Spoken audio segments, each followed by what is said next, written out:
Hello everyone and welcome to Avantika Designeering series or ADS as we like to call it. Every week on Wednesday, we feature design and technology leaders who share their professional journey, their thoughts on their domain of work, and designeering where the world of design and engineering meet. Make sure you follow us on social media, Instagram, LinkedIn, Facebook, and Twitter. And with that, let's continue with your show. For a product to be successful among the millions of its consumers, it needs to be inclusive. And for that, designers need to understand user diversity and take their needs into account. They need to make the product accessible for all kinds of users by balancing subjective and objective thinking to develop the best possible solution. But how can designers find a balance between subjective and objective thinking to provide great experiences? To answer all such questions in this episode, we interact with Ujjwal Varma Pinammaraju, Head of Design OnePlus India. With a decade of experience, he has worked for OnePlus, Contella, Meteorite Informatics, Mindtree, and Paradigm IT Group. He has expertise in fields like user experience design, interaction design, usability, user interface design, and product design. And that's why, on our journey of discovering designeering, we talk to him about the secret spell of design. Hi, Ujjwal. Welcome to Avantika Designeering podcast series. It's an honor and pleasure to host you on our show today. Thank you very much, Rohit. Thank you for having me on the show. As I was already mentioning, really appreciate this initiative that you've taken forward. So, Ujjwal, as an icebreaker question, let's start by quoting Albert Einstein. He mentioned that the mind that opens to a new idea never returns to its original size. On your LinkedIn profile, you have described yourself as a curious mind that seeks innovation. The question that I have for you is, how do you keep yourself consistently curious, and how has it benefited in your professional journey? Right. So, curiosity to me has been a learning tool, or rather a trigger to keep myself in the loop of learning, applying, and implementing. At least now, I feel it has become second nature. Once you start to try and understand interactions around you, you're automatically enthralled into this world of curiosity. For example, we use elevators frequently. Everyone understands the concept of elevators. You go in, tap the number for the desired floor, get down. Recall if you had a similar experience in what I'm about to say as well. In a scenario where you want to go to the ground floor from, let's say, 10th floor, you may have also observed interactions wherein the odd uncle or a friend of yours clicks on the button to go up. To him or her who does this, the thought behind it is, I want the elevator to come up to me, and then I'll tell the system to go down. So they call the elevator to their floor. And for the rest of us who have tried and tested years ago, we know that we tell the elevator which way we want to go, and we let the elevator figure it out, right? But between user A and user B, what's missing? An experience as routine as this keeps me curious as well, and that basically benefits me in answering these questions. I just read, observe, and try and implement learnings elsewhere. Wow, interesting. And in fact, what also intrigues me, Ujjwal, about your life is your transition from being a techie to being a designer today. What motivated you to take up design as a career option? And in fact, could you take us through your professional journey of how did all of this work out for you? Sure, I would love to. Well, from a very young age, I had always found myself interested towards the creative side of things. The switch actually happened right around the time I was pursuing my bachelor's in electronics and communication. Uh, I had a very keen interest in motorcycles all my life. I still do. So a friend of mine had recommended me, and let's say recruited in today's terms, to a session that Harley Davidson was hosting in India. Right back then, neither of us knew what this session was really about. It didn't really matter because I was just excited. I was just too excited, presuming I could ride one. Um, Well, there were no motorcycles, but fortunately for me, I was part of a focus group. I was a demographic that they wanted to understand. There were all kinds of sorting exercises, rankings we were supposed to do, discussions among the group, everything being recorded, and towards the end, free lunch and Harley Davidson goodies. So, experiencing the entire process firsthand really intrigued me. And when I spoke to the host at the end, the thought and reasoning of viewing things around the users was well, an epiphany of sorts. So back then, this kind of information or UX as a career path was not mainstream. It did demand a lot of research. From there on, and a year or so later, I was in Edinburgh pursuing my masters in HCI and usability, and the exciting journey still continues. Wow, that's exciting. Before I move to my next question, so have you taken a bike ride to Leh Ladakh already? No, not yet. I know that gives you bragging rights, but I don't have those rights yet. No, no, I neither do, and maybe sometime next year we could plan that together. No, absolutely, absolutely. So, while you mentioned that you have been an avid traveler, you've also mentioned that you are a ninja and a magician. The question is, how do the latter two skills have helped you shape your design process? I mean, we've definitely heard about how traveling has inspired so many of us with our design thinking, with our skill sets. But what about being a ninja and a magician? um, so right around from about fourth to fifth to about when I was in my 10th, I was very busy with martial arts and magic shows. I think consciously I wouldn't be able to point precisely how they steer the creative process from day to day. But with respect to ninjutsu, it I must say has been the foundation that I believe keeps me agile, and one that constantly drives me to be physically active. I mean, a good run in the morning really jumpstarts the whole creative process for me. And I've been a magician too, and had performed quite a few shows in and around Hyderabad while I was still in school. Still an active member of the state magician circle. We were even part of a Limca Book of Records way back in 1999. And magic as an art itself has always been about understanding how we perceive things and how easily our perceptions can be tricked. Quite similar to what we do now, and kind of helps me critique from a user perspective, and at times keeps the gap between triggered and expected behaviors in check. I guess that's the extent of influence that these activities have over my process. Wow, that's really interesting. I think this is the first time that I've come across someone with as interesting hobby as doing magic, and at the same time creating magic with his designs at one of the leading mobile handset manufacturing companies out there today in the world. So that's really interesting. And while we touched upon OnePlus, Ujjwal, my next question is on that. OnePlus creates beautifully designed products, and I can say that because I'm a OnePlus user. Obviously, with premium build quality and brings the best technology to users worldwide. My question is, what is the design philosophy at OnePlus? So there are multiple facets to design within OnePlus.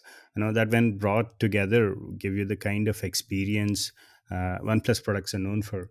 All of these are primarily and deeply rooted to the needs and insights derived from our core users. With respect to OS design, whether it was the early version or the latest one, it has always followed the principles of bold and clean. Functionally, it is to be efficient and reliable, above and beyond the basic experience, of course. While fast and smooth has been our experience goal, something that our OnePlus's Oxygen OS is famous for. Um, and seamless or rather burdenless is a philosophy that we work towards, wherein technology serves the user and the experience is cherished throughout the extended use of product, not just on day one. Hey, did you know the company's motto, never settle, is an ideology that comes from the fact that users shouldn't have to settle for a substandard phone just because they do not have a massive budget to upgrade. Wow, that's interesting. I think something that I'm definitely hooked about is the entire user experience with respect to the product itself. But not just the product. I think what is really interesting about OnePlus are your experiences stores as well. So we have one in my city, and it's an amazing place to actually go and hang out. In fact, I would rather say that I don't go to a OnePlus store to only buy a product, but you go there to drink great coffee, meet with like-minded people, go out there, play around with OnePlus devices. I think it's a beautiful concept out there. The question that I have for you, Ujjwal, is what's the company's vision there? How is all of these amazing experiences stores shaping and providing a unique customer experience to the OnePlus users? So the experience is always a holistic way of looking at things. So every touch point, if you have the right experience, it also kind of reflects in the technology that you're using. So we want to bring the same level of experience that we have on our phones to the stores as well. The aim of our experience stores has always been to provide the best service, a way for us to communicate that the smallest details matter, and in a way put users' worries at bay, not just as an employee but as a customer as well. I had recently experienced this firsthand when I had to get the broken screen replaced on my mom's 70. uh, so situations like these, the unfortunate ones, but bound to happen. It gets you anxious, and you don't know if the data is backed up. When the screen doesn't work, you're on a fix, right? So we were at the store. uh, we received a standard code, which is, publicly available information. The screen was replaced within an hour, and there was no need to find a replacement phone. Usually you would have to restore a backup to a different phone, wait for the phone to wait for the other phone to arrive from the service center, right? And 1 hour, and it was like the same phone. That's an experience to talk about, right? Wow, interesting. And I think in today's time when all of us are trying to catch attention in terms of creating differentiation, I think such unique experiences really help in creating that impact. In fact, Ujjwal, moving from the world of OnePlus to the domain that you operate in, and here are my next few questions for you. Innovation is the future delivered. My question is, do you think the old traditional linear thinking and organized knowledge could lead to innovation as well? So I would say what linear thinking or organized knowledge does give you is an innate understanding of the domain, without which your questions could be irrelevant at times or unproductive within the context of an outcome. Because innovation is all about outcome, or the idea of producing the result in new ways. But having said that, linear thinking alone definitely may not get us to the future. The variable or the ingredient could be your perspective of looking at things. One way to encourage or nurture this in meetings, brainstorm sessions, or even classrooms is to abolish that there could be only one correct answer.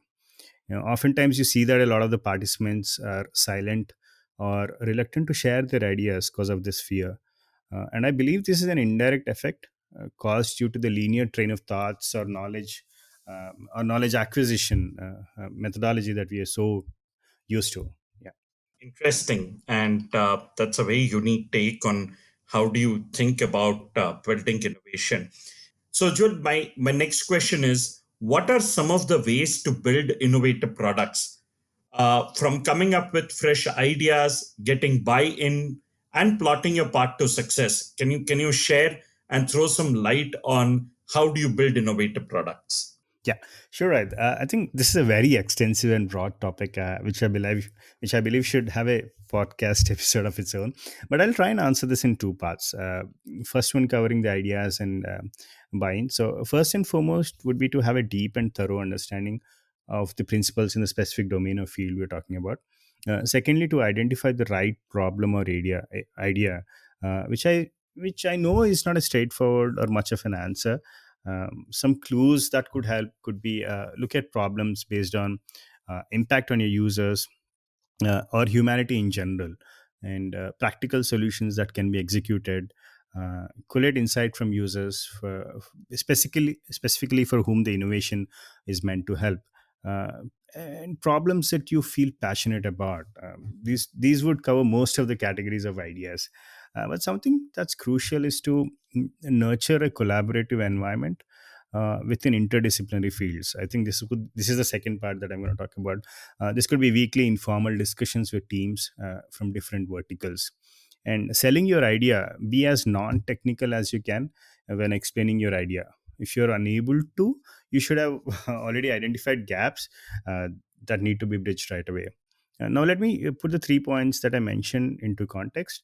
Whenever we want to come up with new products, we schedule workshops with all our stakeholders together, which is development, product design, testing, operations, and sometimes top management too. We bring the research to the table, which is based of user insights and needs. We also outline the constraints and guidelines we should be working with. The room is then divided into groups with one specific area as focus. Now, what this does is this brings different perspectives to the table. um, these kind of can give you problems and unique ways to solve them. If you break the situation down, the two parts that we've just covered, different teams understand, define, and collaborate to identify problems and innovate on new products, right? So, and then and another way to repeat this as to set yourself for the path to success would be execute, execute, and execute. Don't let ideas just be on paper. Have a roadmap to execute, and that's how you repeat your innovation, and that's how you learn from past mistakes, and you kind of move on. Wow, that's interesting. I mean, the experimental way to keep coming closer to what really your customer wants. I think it's a process that's been practiced since quite some time by quite some companies, and a lot of innovative products have been introduced in past couple of years around the philosophy. So yeah, well said. Moving to my next one, Ujjwal, to design for accessibility means to be inclusive to the needs of your users. Understanding those needs is the key to crafting better and more accessible experiences for them. The question that I have for you is, how do you go about understanding the myriad of users and their needs? I mean, there's so many customers, and how do you actually understand each one of them and inculcate elements in your products that actually addresses everyone's requirements? Hmm. Yeah, I think a truly accessible design is one that doesn't require a special adaptation or modification to an existing version. Accessibility specific to design had mostly been perceived to be accommodating people with disabilities. It has now more than ever been evident from documented data that these principles can be extended to benefit everyone. While there are, like you rightly mentioned, a myriad of users, I feel there are four core tenets that can help make your designs accessible. I mean, the four would be perceptibility, operability, simplicity, and forgiveness. If I have to expand these, well, perceptibility is designed regardless of sensory abilities.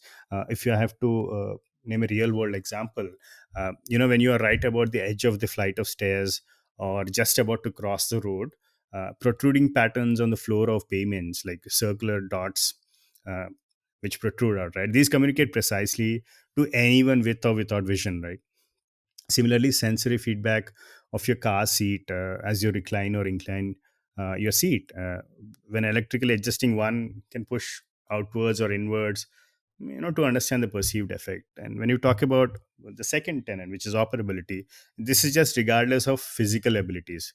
If you could look around, if the door, a door lever could be operated with a closed fist or an elbow as well, right? We usually use our palms and kind of open it up. But is this true with your door knobs as well? The circular door knobs, can you use your fist or an elbow to open it? So operability kind of comes in there. And simplicity is where everyone can easily understand and use the design, regardless of their focus levels or the literacy or prior experience. So for example, one of the things that we've done in our flight mode is in the quick settings. If you open the flight mode, uh, the flight icon takes off the runway or lands back, reflecting which mode you are in. So it doesn't need any prior experience. It kind of clearly tells you the flight takes off, it has to take off, right? So, and the fourth tenet I would say is forgiveness. Minimize the occurrence and consequence of errors. So basically, removing ambiguity in your actions. And a straightforward example would be the undo in Gmail. In cases that you send an email to trash, it kind of quickly says undo. Or if you send an email and you can, if there's a typo, you can just say undo. So that's the forgiveness. So if you could have a milestone check in your product life cycle for these tenants, you are making your designs accessible for sure, or at least improving to a certain degree. And while we are talking about, accessibility to everyone, inclusivity expands our thinking about problems that are going out there and worth solving. It sparks our creativity to think in new ways in partnership with new people out there.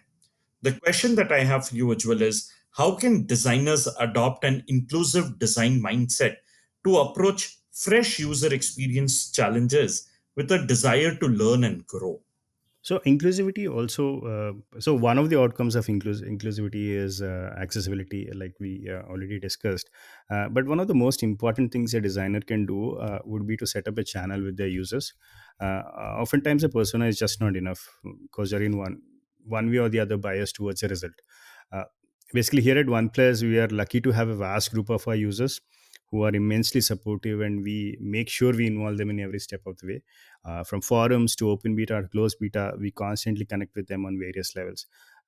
In fact, we have what we call an open ears forum, where we invite our users and discuss on some key directions of on our roadmap. The insights from these sessions help us understand them even further. From service to user validation, every feedback is looped right back into our designs.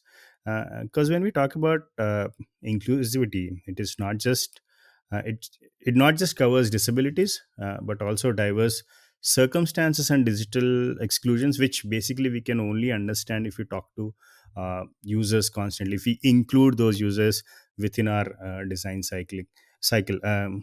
And rightly said, there is a lot we have learned, and as well we keep learning from our users. uh, the method that we've employed not just helps us solve a large number of experiences via validation, of course, but it does also probe us with a lot of interesting new challenges, and that keeps us in the learning groove and basically expanding our practice. Wow, interesting. In fact, Ujjwal, a great designer's defining skill is their ability to balance subjective and objective thinking when making design and product decisions. And I'm sure that you would also be blending these things. Subjective thinking obviously is evident at the initial stages, whereas objective thinking is apparently towards the end. What I wish to know is how can designers develop the ability to perceive and interpret both subjectivity and objectivity to create great experiences? So, designers, like it or not, will have to constantly make decisions, and hence frameworks, guidelines, and research to guide them are extremely important. They should always be objective thinking in the initial definition of a product, I feel, wherein you plan the roadmap on the basis of data, requirements, and needs. Uh, and I can't wait to get started attitude would only loop a designer in circles later on. Depending on the size of the project, we could divide the decision making into two broad categories. One, the end to end product experience, and two, the visual aspect that pushes the experience even further. First category would consist of analysis, surveys, research, attitudes, and behavioral psychology. Where understanding users, their biases, their tech literacy, etc., and then defining the experience framework, and consequentially the flow. And the second category could input from the first in terms of color theories, mood boards, and basically validating visual styles. What this essentially does is it lets us build a design system and a visual guideline around it. This negates a lot of day-to-day subjective decisions among the team and with the designer as well. So they don't have to every single day think of if you want to push that CTA 10 pixel up or 20 pixel down. Okay, so that's taken off your cognitive load. So having said that, an approach like this only reduces the number of choices, but these choices are informed ones. But there would still be a level of subjective thinking involved. Towards the end, it just becomes that much easier to gauge the experience and be that much closer to user expectations. But to subjective thinking in a way is good to have as well, but in controlled situations. Yeah. Hey, did you know OnePlus also set a Guinness World Record title of the most people unboxing a phone simultaneously on the launch of the OnePlus 6T? Interesting. And while we've been talking about experiences, few of the things that we cannot, stop talking about these days are devices like Amazon Echo, Siri. All of them have prompted zero user interface by getting away from the touch screen and interfacing in more natural ways. In fact, screens are going to stop being the primary way we interact with devices around us. The question that I have for you is, what's the next step after zero user interface? What happens when our devices finally understand us better than we know ourselves? Hmm. I think mobile processing has just reached its tiniest form factor. Now at a minuscule 5 nm, and Moore's law has also kind of predicted where we are at right now. And so only new materials and some solid breakthroughs can move us past these barriers. Therefore, we are talking about an era beyond current computational prowess. Before we move completely to zero UI and further. Other than tech, we should always understand that there are commercial motivations and human policies to keep the progress in check. While we are all super excited for the future, I feel we are going to look at screens for a while, but the form factors and the way we look at them could change. From now, foldable to maybe modular and then augmented form factors, of course. But if I were to put all of this aside and venture into the possibility where devices understand us better than ourselves, I could imagine wearables understanding us at deeper and bionic levels, supporting optimum function and interfaces pre-catch to your next action. I would love to have something like Friday, Jarvis, or Veronica, the AI assistants, to the fictional character, Mr. Stark, aka Iron Man. I have to put in a Marvel reference, of course. So there's this scene that I love in Avengers: Age of Ultron. If you could recall the fight between Hulk and Hulkbuster, where Iron Man's suit needs repair, but Stark calls for help, but doesn't specify where there needs to be repair. Veronica just sends over the arm. So that's the kind of understanding I'm looking at, but it's a long way down. It's advanced NLPs only can get you there. Wow, listeners, that was the magician in Ujjwal talking as far as the last bit was concerned. All right. So while we are talking about great user experience, Ujjwal, great design shapes the user's expectation around the boundaries of technology. Our relationship with technology defines that human beings desire experiences that are driven by technology. What are your views on this? And do you think technology must be designed strictly around what people want? Right. I've always had a different take on this. It does shape the expectations around the boundaries, but for a very short while. I mean, if history is any proof, once users begin to use them and they begin to perceive it as common knowledge, or being the new regular, there is immense demand from the users to innovate and push further.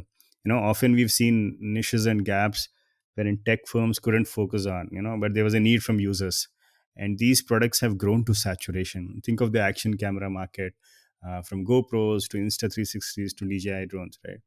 Mm, I wouldn't say they must be designed strictly around. But either ways, technology finds its way to its users. So now when it does, we should be responsible to design these for human experiences, is what I feel. Interesting.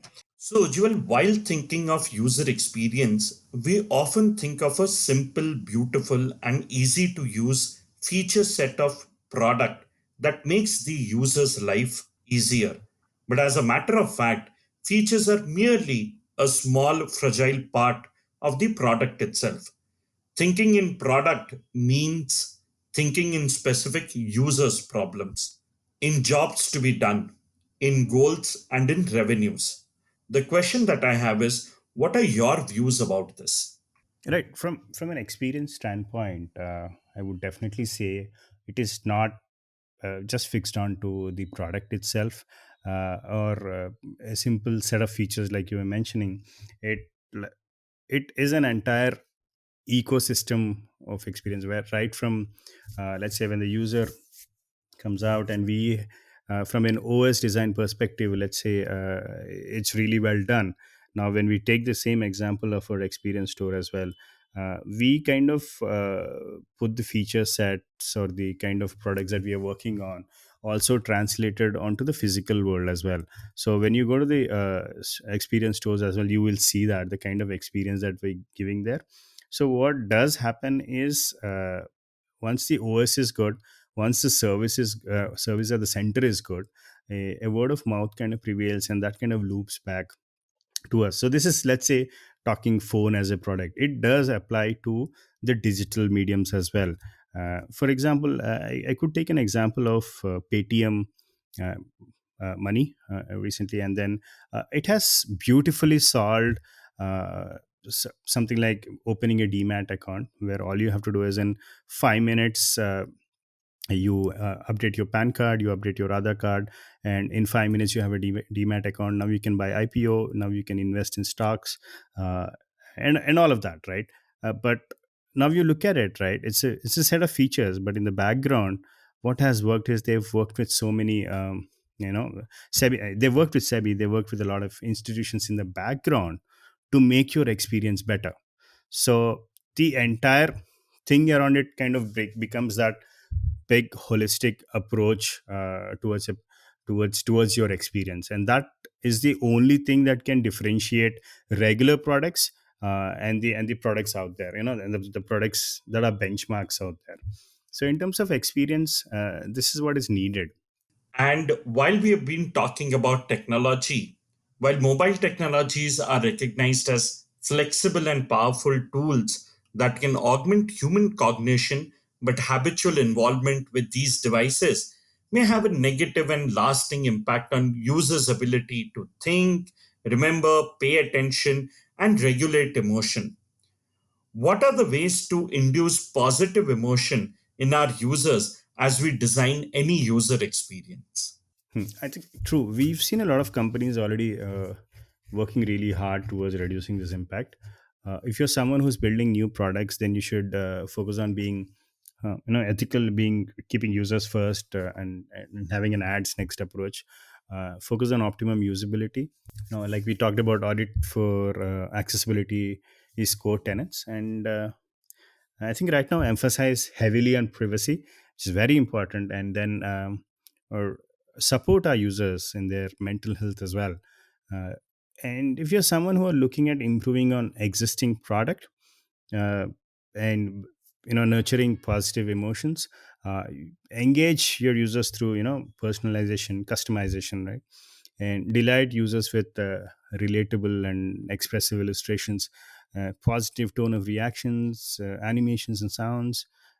Bring out witty humor. We all talk about Dunzo's witty notification, right? Use micro interactions to bring the UI to life. One of the examples is our recent implementation on the AOD, or the always on display. We collaborated with students at Parsons School of Design, wherein the students saw the AOD as a gatekeeper of their phone. If they thought, if they could make a positive impact on the lock screen, they could manage the device usage. So they proposed a design with a line down the center, which is broken every time you use your phone, and the unlock counter. This way, you can use it at a glance, see how their daily usage is going, and help them maybe endlessly not pick up their phone and use it. So that's one of the way we are also trying to see, encourage, entertain our, I mean, sorry, encourage our users to use it when you need it. Interesting and absolutely well said. In fact, that Ujjwal brings us to our last question for the show. That at Avantika University, we coined a term called as designeering, which is the base ideology that we operate on, the blended approach of design and engineering. The question that I have is, how is this blend of all design plus technology helping you to create a different user experience for your customers?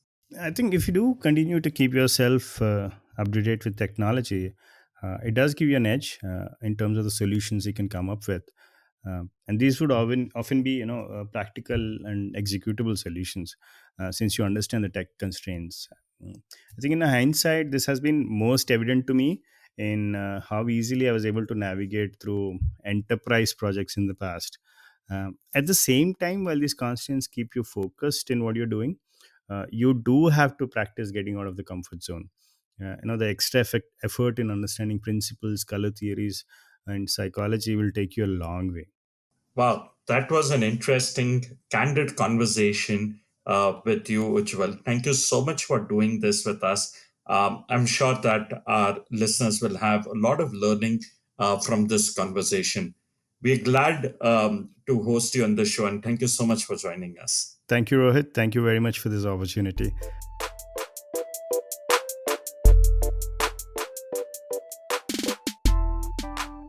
Hey there, we hope you enjoyed our show. Do write to us on ads@avantika.edu.in. We look forward to your opinions, feedbacks, and suggestions of speakers you would like us to host on this show. Do tune in our channel next week on Wednesday for a new story on Hubhopper or wherever you get your podcast from. Follow us on Facebook, Instagram, LinkedIn, and Twitter.